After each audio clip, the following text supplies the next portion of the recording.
शांत पर चौहान साहब, बच्चों के परीक्षा परिणाम में देरी हुई है, वहीं पर एक चुनाव आयोग द्वारा एक नोटिफिकेशन भी जारी की गई है, तो इस मामले को लेकर आपका क्या कहना है? देखिए, मैं 2-3 मुद्दों को लेकर आपसे रूबरू होना चाह रहा हूँ। जैसा कि आपने कहा कि मुख्य निर्वाचन अधिकारी हिमाचल प्रदेश के कार्यालय से 30 नवंबर को एक अधिसूचना ऑनरेरियम को लेकर जारी हुई है। हम उसका सम्मान करते हैं, स्वागत करते हैं।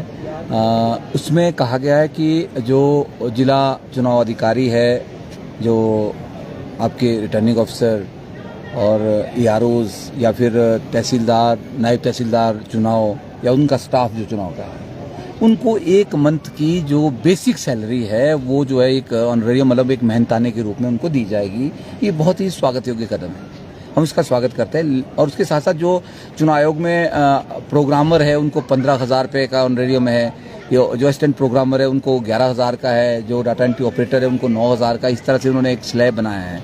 और ये एक अच्छा निर्णय है, क्योंकि एक बड़ा ही जोखिम भरा एक फैसला है। लेकिन बड़ा दुर्भाग्य के साथ ये कहना पड़ रहा है मुझे कि जो इस पूरी चुनाव प्रक्रिया को ग्रास रूट पर अंजाम देते हैं, जो कर्मचारी, जो अधिकारी जो इस पूरी चुनाव प्रक्रिया को करवाते हैं, जो आपके जो कहें आपको जो मशीनें आपकी होती है, EVM मशीन्स, उसका रख रखाव करना है या मतदान केंद्र पे चुनाव करना है, जिसमें रिटर्निंग ऑफिसर और पोलिंग ऑफिसर प्रिजाइडिंग ऑफिसर जो मेन रोल उसका होता है, उनकी टीम होती है। उनके साथ क्या हुआ है, उनको जो आपका प्रिजाइडिंग ऑफिसर है उसको 350 रुपये की डेली निर्धारित की गई है, जो पोलिंग ऑफिसर है उसको 250 रुपये की डेली निर्धारित की है। तो इस तरह से मतलब 4-5 दिन का उनको मेहनताना एक मिलेगा, 2 दिन की रिहर्सल होगी उनकी, वो मिलेगी। वो मैं कहना चाहता हूं कि उसमें एक बहुत बड़ी जो एक असमानता बीच में एक बहुत बड़ी खाई है, जहां एक अधिकारी को 1 लाख से ज्यादा चुनाव करवाने का मेहनताना चुनाव आयोग दे रहा है, वहीं असली जो इसकी ग्रास रूट पे जो इसकी कड़ी है, जहां वोट पड़ने हैं, जहां मत पड़ने हैं, और उन मतों को सुरक्षित रूप से जो है जिस कर्मचारी ने उसको जो है उन क्या कहते हैं मशीनों को जो है संभाल के उसको जमा करवाना है, उस कर्मचारी को आप 1,000 रुपये भी नहीं दे पा रहे। एक तरफ 1 लाख रुपए देंगे आप, 1 लाख से अधिक बेसिक है हमारे IAS और HS की, और उस दूसरी तरफ आप उनको डेली फिक्स कर दिया आपने। तो ये किस तरह का पैरामीटर है? मैं निवेदन करता हूं मुख्य जो निर्वाचन अधिकारी है या चुनाव आयोग है, उनसे निवेदन करता हूं कि इसमें एक समरूपता बनाने की आवश्यकता है।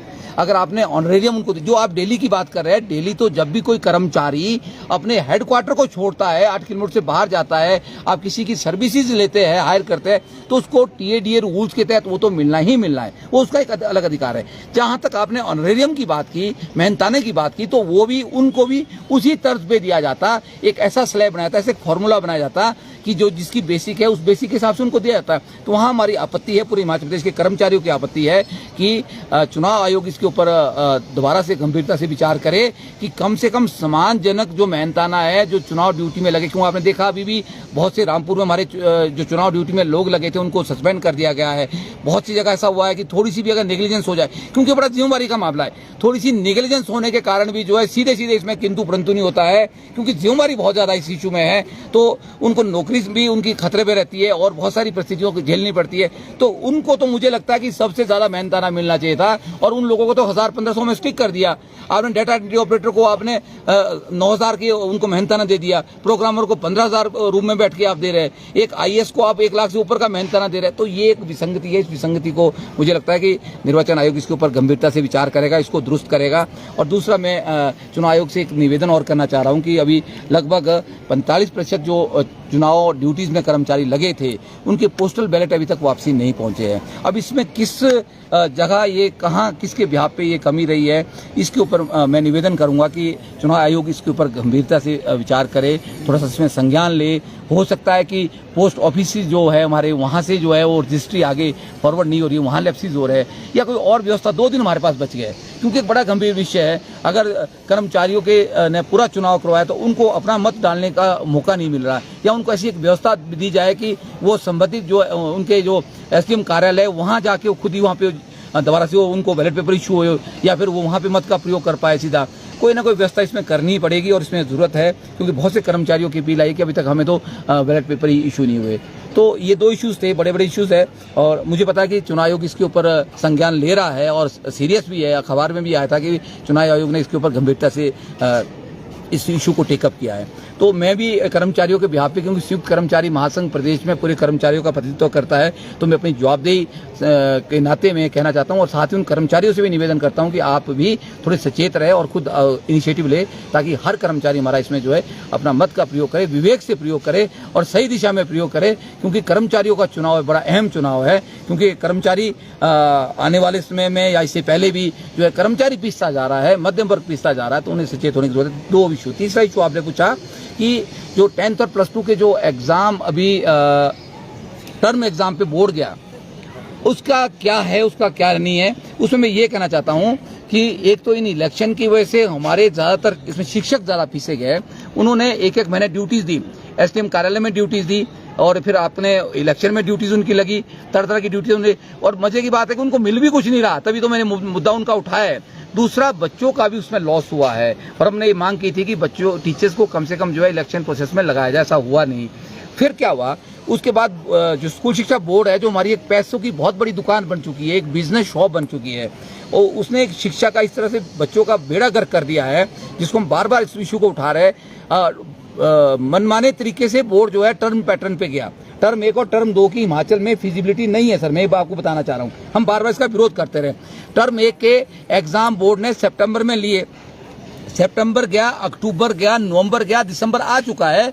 बोर्ड कब 10वीं और 12वीं का टर्म 1 का परीक्षा परिणाम निकालेगा, इसके ऊपर बोर्ड ने चुप्पी साधी है।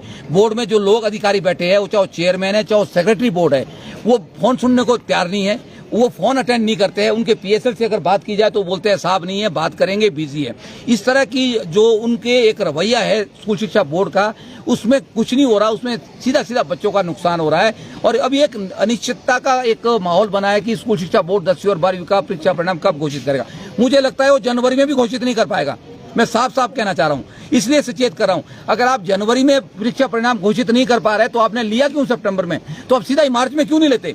उन बच्चों के ऊपर एक तो मानसिक दबाव पड़ गया, उनको ये लग रहा है कि हमारा फर्स्ट टर्म का रिजल्ट क्या होगा। दूसरा, जो बहुत से बच्चे जो कंपार्टमेंट थी +2 में, जिन्होंने एसएस के माध्यम से पेपर दिया है, उन्होंने आगे एडमिशन ले लिया कहीं ना कहीं इंस्टीट्यूट में। अब उनके एग्जाम जो वहां पे होने हैं, उनको वो प्रोविजनल एडमिशन है, वो मांग रहे हैं उनके सर्टिफिकेट +2 का पास का, तभी वो आगे जो है अगले जो एग्जाम उनका होना है, चाहे वो बीए फर्स्ट का है, बीएससी फर्स्ट का है, या कोई और आपने कोई जैसे आपने नर्सिंग में बच्चा चला गया, किसी और कंपटीशन में बच्चा चला गया, किसी और स्ट्रीम में चला गया, उन बच्चों के भविष्य का सवाल है। क्या स्कूल बोर्ड का जो चेयरमैन और सेक्रेटरी बोर्ड है, क्या वो इसकी जवाबदेही है उनकी, क्या इसकी जिम्मेदारी वो लेंगे, क्योंकि वो बात तो करते नहीं है। तो इस तरह का एक अराजकता का माहौल जो स्कूल शिक्षा बोर्ड में फैला हुआ है, उसके ऊपर भी संज्ञान लेने की जरूरत है। और इस तरह से जो बच्चों का जो है सीधा सीधा नुकसान हो रहा है, बच्चों के भविष्य के साथ इन्होंने खिलवाड़ किया। जबकि फीस की बात करें तो उन्होंने फीस कई गुना बढ़ा दी है।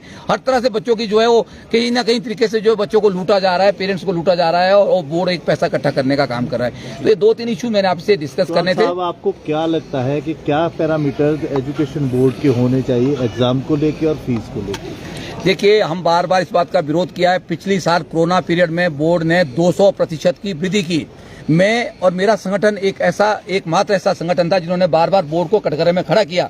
कोरोना पीरियड में 200% की वृद्धि करना कितना न्याय संगत है। अभी आपने देखा होगा, अब टर्म 1 और टर्म 2 है, तो और फीस 2 बार ली जाती है। टर्म 1 की अलग ली जाती है और 2 टाइम होगी, वो डबल फिर होगी फीस। तो ये तो एक सिस्टम, इसमें कोई चेक नहीं है।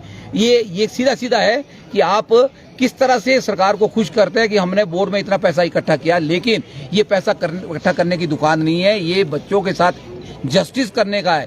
एक ऐसा एक इंस्टीट्यूशन है जहां पे बच्चों का भविष्य के साथ एक उसके रिजल्ट्स को ओरिएंटेड एक प्रोग्राम दिया जाता है, बच्चों को उसके कैरियर से रिलेटेड जुड़ा हुआ है। तो मुझे लगता है कि इसके ऊपर तो सरकार को एक आने वाले समय में जो भी सरकार आती है उसको संज्ञान लेना पड़ेगा। इससे पहले जो बोर्ड के अंदर जो घोटाले हुए हैं, दुनिया भर के घोटाले बोर्ड के अंदर हुए हैं, उसको भी उजागर करने की जरूरत है।